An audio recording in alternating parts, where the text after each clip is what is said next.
Good afternoon, CPAC. What an honor to be with all of you today. It's so great to be with all of you. Thank you for being true patriots and for loving America. You know me. You've met me before, and you know my background and my history. I'm a farmer, I'm a rancher from South Dakota who is now blessed to be the 33rd governor of the great state of South Dakota. Now, I was raised by a family who worked very hard.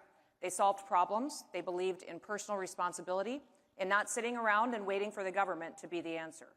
I still love the outdoors, and most of the time working in the dirt and being comfortable in my jeans and wearing a ball cap, but as governor, my hours are often filled with something very different these days.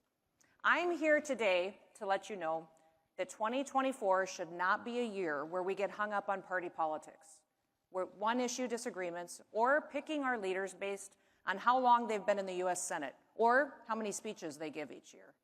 This election, the choice is clear. There are two kinds of people in this country right now. There are people who love America, and there are those who hate America.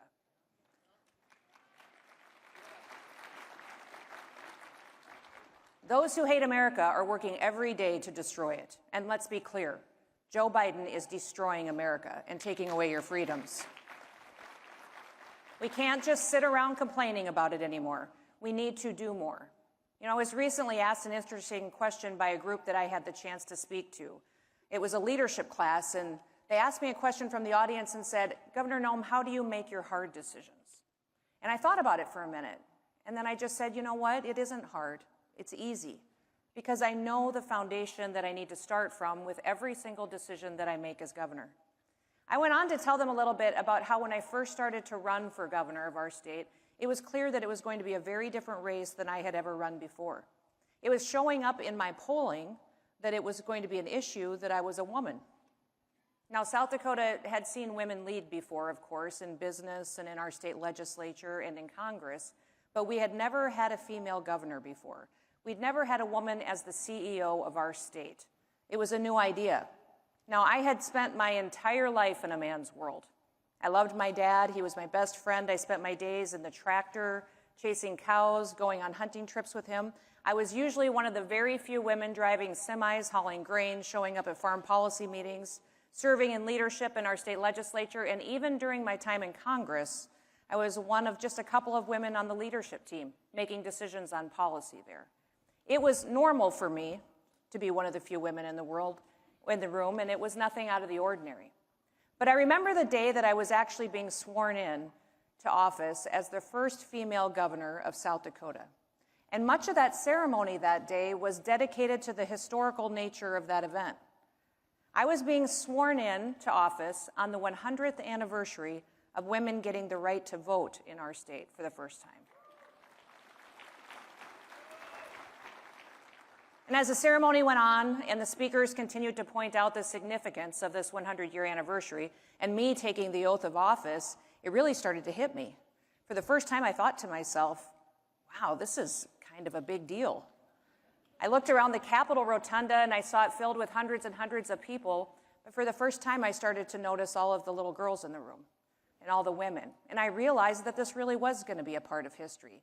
They were getting to see somebody who looked like them take on a very different role. For the first time, I started to get nervous. And I thought to myself, I better not screw this up.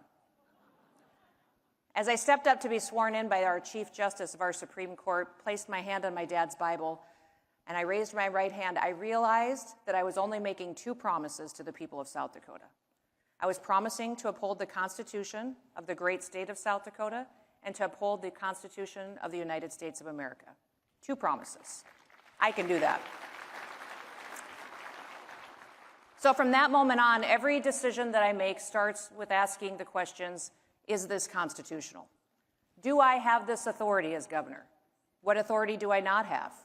What is the responsibility of the people? I think all of you know a little bit about the decisions that I've made as governor of our state. The last several years, we saw government leaders in other states use fear to control people. They used fear to promote their agenda of socialism and control. Now, that has not been our story in South Dakota. They took away, in other places, people's freedom of assembly. They took away their freedom of religion and their freedom of speech. And now They are threatening our state's rights to protect our people. Now, I was the only governor in this country who never once closed a single business.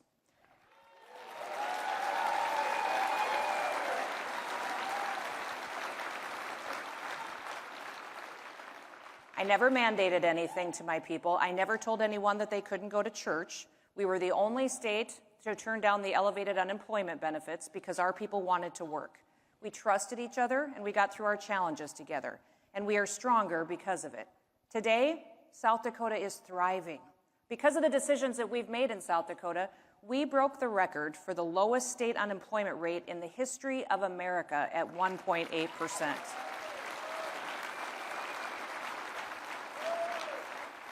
We have unprecedented population growth, historic revenues, a AAA credit rating, a fully funded pension system, and we have paid off debts. We were the first state to eliminate fees for concealed carry permits in South Dakota, and we'll even pay for your federal background check.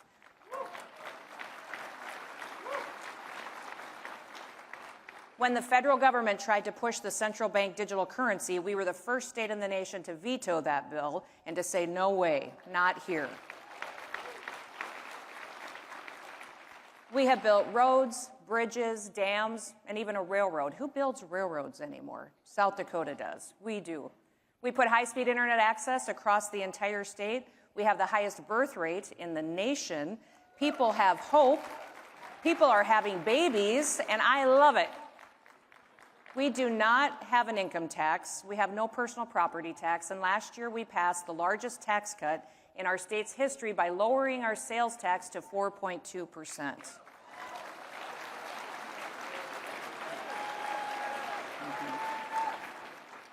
Now, we are one of the few states whose suicide rates and our mental health challenges are going down.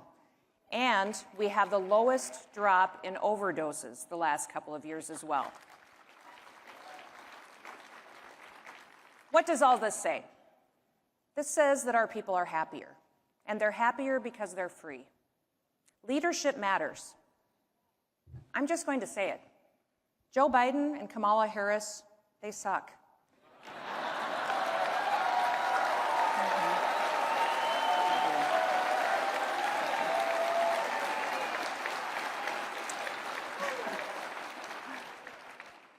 And, to be honest with you, we shouldn't look to Congress for the answers either.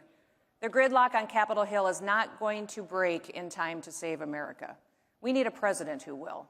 And I have always believed and supported the fact that our next president needs to be President Trump.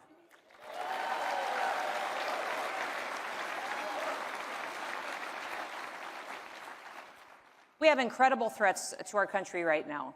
2 years ago, I was at the southern border. I was actually the first governor to deploy National Guard troops down to the southern border to protect our country. Now other states are following our lead, and they're sending their National Guard as well. And make no mistake, an invasion of our country is happening, and our border is a war zone. It is the fault of Joe Biden and his violation of federal law. I was alarmed recently to hear Democrats encouraging Biden to federalize the National Guard under Title X in order to take them away from the control of governors and take away my ability to be their commander-in-chief of the National Guard. I recognized immediately the danger in this threat. If the president took that action to remove me as commander-in-chief of my South Dakota National Guard, it would be the first time in American history that a president paid soldiers to stand down, to not protect our country. So I went to the border the very next day.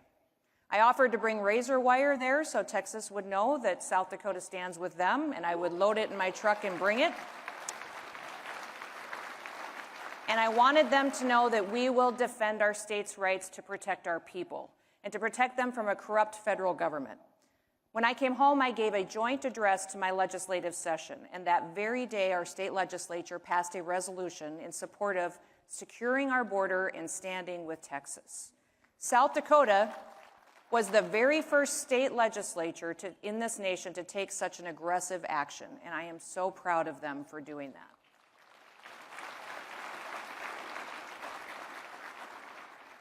This week, I announced that we will be deploying National Guard soldiers to the border for the 5th time.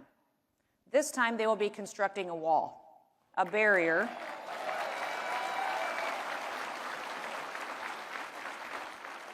a barrier to keep those who want to come to this country illegally out, and to stop them from trafficking drugs, from proliferating the sex trafficking of our women and our children, and to stop the inhumanity of Joe Biden's border policies. Now, we have cartel presence right in our state of South Dakota because of that open border. My people are affected by it every day. I will do all I can in South Dakota to bring back peace and stability where Joe Biden has brought destruction and death. We know that China is taking advantage of the situation, that they're funneling military-aged men into our country, and many dangerous criminals and terrorists from other countries who hate us are making their way here too. Some countries are emptying out their prisons and their mental health institutions to send their responsibilities to us to handle. These countries are infiltrating us to destroy us, and they're doing it from the inside. Now, I saw this coming. I was the first governor in the country to ban TikTok for state government devices. I know how China is using that app to collect our data, to spy on our people, and to manipulate our opinions and our ideas. Since then, dozens of states and even the federal government followed my lead and took action. Apparently, Joe Biden gets a pass for his campaign, but whatever, Joe. We need to face the facts. Joe Biden is not fit to be president, and Kamala is no backup plan.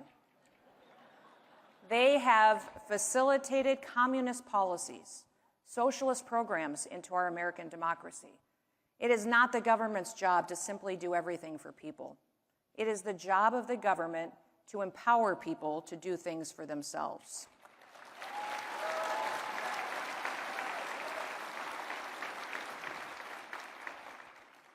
So we have a clear choice.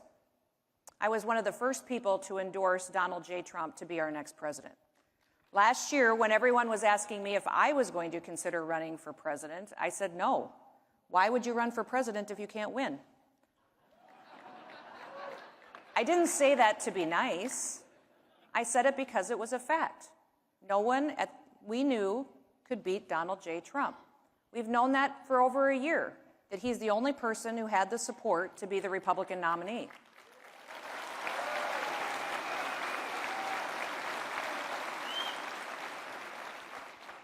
So why did all these other people and candidates get into the race? For themselves? For personal benefit? For a spotlight for a period of time? But it did not and it does not strengthen our country if conservatives are not united enough to recognize that we need to win. We need a fighter.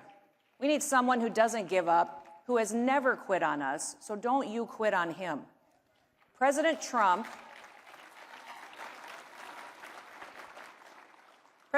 he broke politics in 2016. He just did.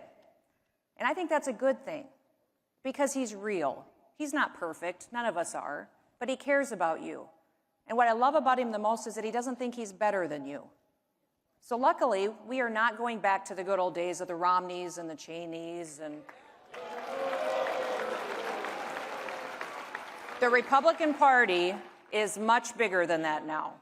We are filled with blue-collar workers, many cultures, perspectives, and viewpoints. But most importantly, we all love America. And we realize what a gift that this country is.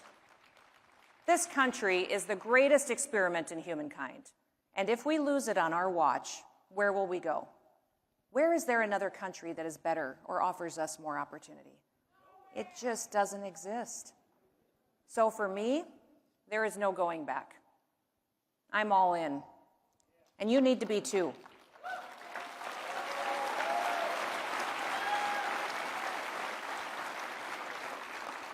We need to look for our leaders outside of the swamp. Nobody turns to D.C. for the solutions. Nothing meaningful gets accomplished here. It is governors who have had to lead. And I have seen governors make bad decisions and devastate their states, and we have seen governors who did the right thing. Now, as you know, for me personally, I slammed my foot on the gas. I promoted freedom, personal responsibility, and our Constitution. And today, South Dakotans are happy. They're making more money. They're making decisions for their children's education. They're pursuing the American dream in safe communities. There's a famous quote from Margaret Thatcher where she said, "God needs no faint hearts for his ambassadors." Well, with your help, we can always do more. If America wants to be great again, I'd suggest you take a look at South Dakota and see all that we have achieved, and then vote for President Trump.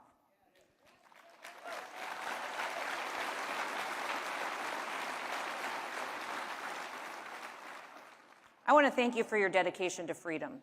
You are inspirational. I want you to leave here and go be hopeful and be happy. May God bless you, and may God bless the United States of America. Thank you.